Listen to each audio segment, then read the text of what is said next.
মাননীয় প্রধানমন্ত্রী, কোটা বিরোধী আন্দোলন চলছে। এখন পর্যন্ত মুক্তিযোদ্ধাদের অনেকে, আজকে সকালেও একজনের সঙ্গে কথা হচ্ছিল যিনি মীর কাসিম আলীর সাক্ষী দিয়েছেন, তার সাক্ষ্য প্রমাণের ভিত্তিতে খুবই শক্তিশালী সাক্ষী। আমি তার নিরাপত্তার স্বার্থে এখানে নাম পরিচয় বলছি না। তার স্ত্রী ক্যান্সার আক্রান্ত, তার নিজের শরীরের অবস্থা খুব খারাপ, কিন্তু চিকিৎসার টাকা নেই। এই আমাদের মুক্তিযোদ্ধাদের অবস্থা এখন পর্যন্ত। এবং তাদেরকে উদ্দেশ্য করে প্রতিনিয়ত অবমাননাকর বক্তব্য রাখা হচ্ছে। ঠুস ঠাস কোটা থেকে শুরু করে নিশ্চয়ই আপনার নজরে এসেছে। তিনি তার ব্যক্তিগত অসুবিধার কথা বলার সাথে সাথে গণমাধ্যমে দেখেছেন যে আজকে আপনার সংবাদ সম্মেলন, এ বিষয়ে আপনার দৃষ্টি আকর্ষণ করার জন্য অনুরোধ জানিয়েছেন। এই অবমাননা তারা সহ্য করতে পারছেন না। কিছু করণীয় এই রাষ্ট্রের আছে কিনা। যারা কোটা বিরোধী আন্দোলন করছেন তারা সব সমাধান আপনার কাছে চান, তারা আদালতের পথে যেতে চান না। এবং সমাধান নির্বাহী বিভাগের প্রধান হিসেবে প্রধানমন্ত্রী শেখ হাসিনা কোটা রাখবেন না কোটা রাখবেন না। ধন্যবাদ মাননীয় প্রধানমন্ত্রী। ধন্যবাদ। দেখুন, একবার তারা এই ধরনের আন্দোলন, শুধু আন্দোলন না, তখন যে সমস্ত ঘটনা তারা ঘটাচ্ছিল, মানে আমেরিকা অফিসে আক্রমণ, সেখানে মানুষের উপর আঘাত করা, কিছু জ্ঞানী গুণী আছে একেবারে ঘরের মধ্যে বসে মিথ্যা অপপ্রচার রেকর্ড করে ছেড়ে দিচ্ছে, এই ধরনের সমস্ত দেখে আমি খুব বিরক্ত হয়ে যাই। এবং তখন এক পর্যায়ে বলি ঠিক আছে কোটা বাদই দিলাম। আমি দেওয়ার উদ্দেশ্যটা ছিল যে আগে দেখো কোটা বাদ দিলে কি অবস্থা হয়। এখন কি অবস্থা হয়েছে, বেশি দূর যাওয়া লাগবে না। এবারেই দেখেন ফরেন সার্ভিসে মাত্র 2 জন মেয়ে চান্স পেয়েছে এবার, আর পুলিশ সার্ভিসে মাত্র 4 জন মেয়ে চান্স পেয়েছে। নারীর অধিকারের কথা বলি, সব ধরনের ব্যবস্থা রেখেছি। মুক্তিযুদ্ধের পর জাতির তো বিশেষ করে সেই নির্যাতিত নারী সহ নারীদের জন্য চাকরির ক্ষেত্রে 10% রেখেছিলেন, মুক্তিযোদ্ধাদের জন্য 30% রেখেছিলেন। এখানে আমি যখন সরকারে আসি তখন থেকে আমার ইয়ে ছিল যে ঠিক আছে এই যে 30% যদি পূর্ণ না হয় বা 20% যে কোটাটা পূর্ণ না হবে, সেখানে যারা পরবর্তী থাকবে তালিকায় তাদের ভিতর থেকে সেখানে নিয়োগ দেওয়া হবে। সেটাই কিন্তু আমরা শুরু করে দিয়েছিলাম। তারপরেও যখন আন্দোলন শুরু হলো সব বন্ধ করলাম, কিন্তু বন্ধ করার পর আজকে ফলাফলটা কি দাঁড়াচ্ছে।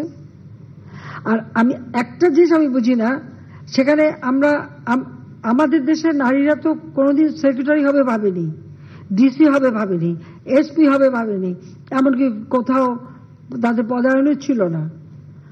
আওয়ামী লীগ সরকার আসার পরে আমি প্রথম সেনাবাহিনী, নৌবাহিনী, বিমান বাহিনী প্লাস পুলিশে কিন্তু জাতির পিতা বঙ্গবন্ধু শেখ মুজিবই কিছু অফিসারের চাকরি দিয়ে গিয়েছিলেন সেই পুলিশ বাহিনীতে নারীদের। প্রশাসনের ক্ষেত্রে প্রথম সচিব কিন্তু আমি করি, এবং প্রথম এসপি, ডিসি, এরপরে একবারে মানে ওসি, সমস্ত জায়গায় যেন নারীদের একটা অবস্থান থাকে সেটা আমরা নিশ্চিত করি। লেখাপড়ার দিক থেকে জাতির পিতাই শুরু করলেন মেয়েদেরকে 8ম শ্রেণী পর্যন্ত প্রথমে অবৈতনিক করে দেওয়া, সেটাকে 12 পর্যন্ত 12 ক্লাস পর্যন্ত অবৈতনিক। পার্লামেন্টে কিন্তু মেয়েদের জন্য আলাদা সিট রেখে দিলেন, সংরক্ষিত আসন, যেন নারী নেতৃত্ব গড়ে ওঠে। নারীদের এই যে সুযোগগুলি আমরা সৃষ্টি করেছি কেন, যাতে করে অর্থনৈতিকভাবে তারা স্বাবলম্বী হতে পারে, নিজের পায়ে দাঁড়াতে পারে নিজেরা। তো আমার প্রশ্ন হচ্ছে যে সেই সময় যারা আন্দোলন করেছিল তার মধ্যে অনেক মেয়েরাও ছিল। নারী কোটা চাই না, যিনি বলছেন নারী কোটা চাই না, মেধা দিয়ে চাকরি পাবে, সে কি চাকরি পেয়েছে? সে কি বিশেষ পরীক্ষা দিয়েছে? বিশেষ পরীক্ষা কি সে মানে প্রিলিমিনারিতেই সে জায়গা করতে পেরেছে? তো এই বড় কথাগুলি যদি না বলতো তাহলে এখন তো কোথাও না কোথাওটা চাকরি তো পেত। দ্বিতীয় কথা হচ্ছে আমাদের দেশের যে সমস্ত এলাকাটা যে আপনি দেখেন, সব এলাকা তো সমানভাবে উন্নত না, অনগ্রসর সম্প্রদায় আছে, আর কোনো কোনো এলাকা, সেই সব এলাকার মানুষের কি কোনো অধিকার থাকবে না? তো সেই অধিকার কথা বিবেচনা করেই তো প্রত্যেক জেলা থেকেও যেন কেউ কোনো মানুষ অন্তত চাকরি পায় সেই ব্যবস্থা নেওয়ার কথা। আজকে যদি আপনি বিভিন্ন মানে কোটা বন্ধ করে দেওয়ার পরে যদি হিসাবটা নেন, কোথাও কোথাও দেখা যাচ্ছে যে কোনো কোনো জেলা 23টা জেলায় একটা লোকও পুলিশের চাকরি পায়নি, বা প্রশাসন বা কোথাও 42 BCS আমরা স্পেশাল মানে পরীক্ষা নিয়ে শুধু ডাক্তার নিয়োগ দিয়েছিলাম। এখানে মেডিকেল সেক্টরে আমি মেয়েদের সংখ্যাটা বেশি দেখি। কিন্তু অন্যান্য ক্ষেত্রে যদি আমরা দেখি সেখানে তো সবসময় পিছিয়ে থাকা। তো লাভটা কি হলো? মুক্তিযোদ্ধারা ক্ষুব্ধ হলো, তারা মামলা করলো। যখন মামলা করার পরে কোর্ট, উচ্চ আদালত কোনো রায় দেয় বা কোর্টের যখন কোনো রায় হয়, সঙ্গে সেই রায়ের বিরুদ্ধে এক্সিকিউটিভ অথরিটির এখন এই মুহূর্তে তো আমাদের কিছু করার নেই, কারণ কোর্টেই সমাধান করতে হবে।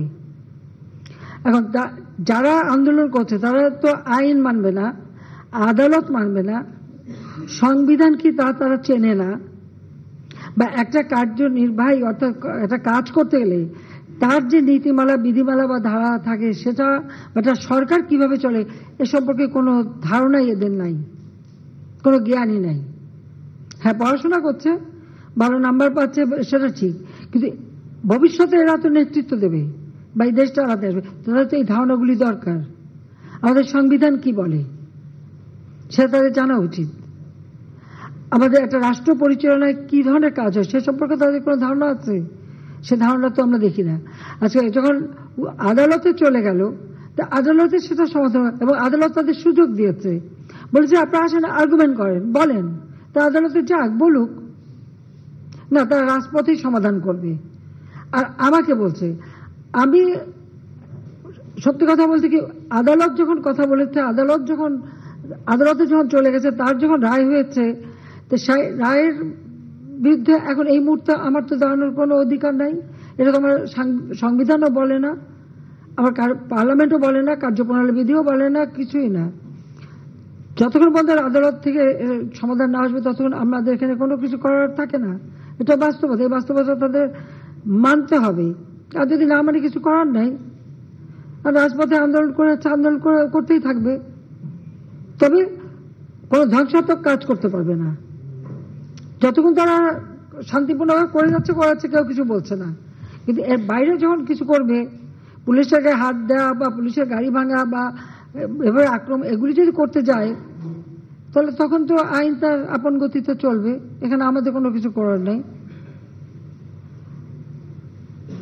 গোটা আন্দোলন করবার আগে তাদের তো পরীক্ষার রেজাল্টগুলি দেখে নেওয়া উচিত ছিল, যে কোথায় তারা দাঁড়িয়েছে। আর দ্বিতীয় কথাটা হচ্ছে, মুক্তিযুদ্ধের বিরুদ্ধে এত ক্ষোভ কেন? মুক্তিযোদ্ধাদের নাতিপুতিরাও পাবে না, তাহলে কি রাজাকারের নাতিপুতিরা পাবে? সেটা আমার প্রশ্ন, দেশবাসীর কাছে প্রশ্ন, যে রাজাকারের নাতিপুতিরা সবকিছু পাবে, মুক্তিযোদ্ধারা পাবে না। অপরাধটা কি? নিজের জীবন বাজি রেখে, নিজের পরিবার, সংসার সবকিছু ফেলে দিয়ে যারা মুক্তিযুদ্ধে অংশগ্রহণ করেছিল, দিন রাত খেয়ে না খেয়ে, কাদা মাটি ভেঙে, রোদ বৃষ্টি ঝড় সব মোকাবেলা করে, যুদ্ধ করে এই দেশে বিজয় এনে দিয়েছিল। আর বিজয় এনে দিয়েছিল বলেই না আজকে সবাই উচ্চ পদে আসীন, আজকে গলাবারে কথা বলতে পারছে। নইলে তো ওই পাকিস্তানিদের বুটের লাথি খেয়ে চলতে হতো। আজকে আমি কথা বলছিলাম যে কোনোদিন বিদেশে যেতে গেলে আগে একটা ভিসা নিতে যেতে হতো করাচিতে, কারণ যখন করাচি রাজধানী, এরপর রাজধানী হলো ইসলামাবাদ, তারপরে হলো পিন্ডি। তো সেখান থেকে বিদেশে যাওয়ার ভিসা তো আন্তর্জাতিক কোনো ফ্লাইট ঢাকা থেকে চলতো না, ওই করাচির থেকে আন্তর্জাতিক ফ্লাইট নিতে হতো, হয় দিল্লি থেকে নয় করাচি থেকে। এই জায়গা থেকে কোনো আন্তর্জাতিক ফ্লাইট যেত না, এটা আমার নিজের অভিজ্ঞতা। জাতির পিতা মুক্তি পেলেন 69 সালে, এরপর আমি ইটালিতে গেলাম আমার স্বামীর সাথে কর্মস্থলে যাওয়ার জন্য। আমাকে করাচিতে যে 2 রাত থেকে ওখান থেকে ভিসা নিয়ে তারপর আমি আন্তর্জাতিক ফ্লাইট ধরতে পারলাম। এইটা ছিল আমাদের অবস্থাটা। তো এরা তো ছেলেমেয়েরা তো ওটা দেখেনি, বা এখন যারা লাফাচ্ছে, এমনকি 15 বছর আগে বা 20 বছর আগে বাংলাদেশ সম্পর্কে তারা বোধহয় জানে না। আওয়ামী লীগ ক্ষমতা আসার আগে বাংলাদেশের অবস্থাটা কি ছিল? ঢাকা বিশ্ববিদ্যালয় সহ বিশ্ববিদ্যালয় ছিল অস্ত্রের ঝড়ঝানি, বোমাবাজি আর সেশন জট। 5 বছর 7 বছর সেশন জট। কোন সেমিস্টার সিস্টেম ছিল না, গ্রেডিং পদ্ধতি ছিল না, বহু সাবজেক্ট ছিল না যা আন্তর্জাতিক মান হয়। ঢাকা বিশ্ববিদ্যালয়ের কারণে বাংলাদেশ থেকে যদি বিএ পাস করে বিদেশে যেত, তাকে আবার সেই গোড়ার থেকে ইন্টারমিডিয়েট থেকে পড়তে হতো, স্কুলে ভর্তি হয়ে পড়ে তারপরে উচ্চ সে যেতে পারত। কারিকুলাম চেঞ্জ করা, গ্রেডিং সিস্টেম আনা, সেমিস্টার সিস্টেম আনা, সবকিছু কিন্তু আওয়ামী লীগ করে দিয়েছে। আজকে সকলের হাতে মোবাইল ফোন, ফটাফট যোগাযোগ করে ফেলে, সোশ্যাল মিডিয়াতে করে আন্দোলন করে। এই মোবাইল ফোন কোথায় ছিল, কার হাতে ছিল আওয়ামী লীগ ক্ষমতা আসার আগে? 96 সালের সরকার আসার পর সমস্ত ফোন, অ্যানালগ ফোনকে ডিজিটাল করা, মোবাইল ফোন সবার হাতে হাতে তুলে দেওয়া, ওয়াইফাই কানেকশন দেওয়া, কে করেছে? আওয়ামী লীগ সরকার করেছে। আর করেছে বলে আজকে সেটা ব্যবহার করে এখন নানা রকম রাষ্ট্র কিভাবে চলবে সেই নীতিমালা, সেটা তো আমাদের সংবিধানে দেওয়া আছে। যেখানে সংবিধানে আছে অনগ্রসর যারা তাদেরকে রাজ্যের কর্মের সাথে সম্পৃক্ত থাকতে দেয়া হবে। তারা কি সংবিধানটা পড়ে দেখছে কখনো? আর মুক্তিযুদ্ধের বিরুদ্ধে, মুক্তিযোদ্ধাদের বিরুদ্ধে কথা বলার অধিকার তাদেরকে দিয়েছে।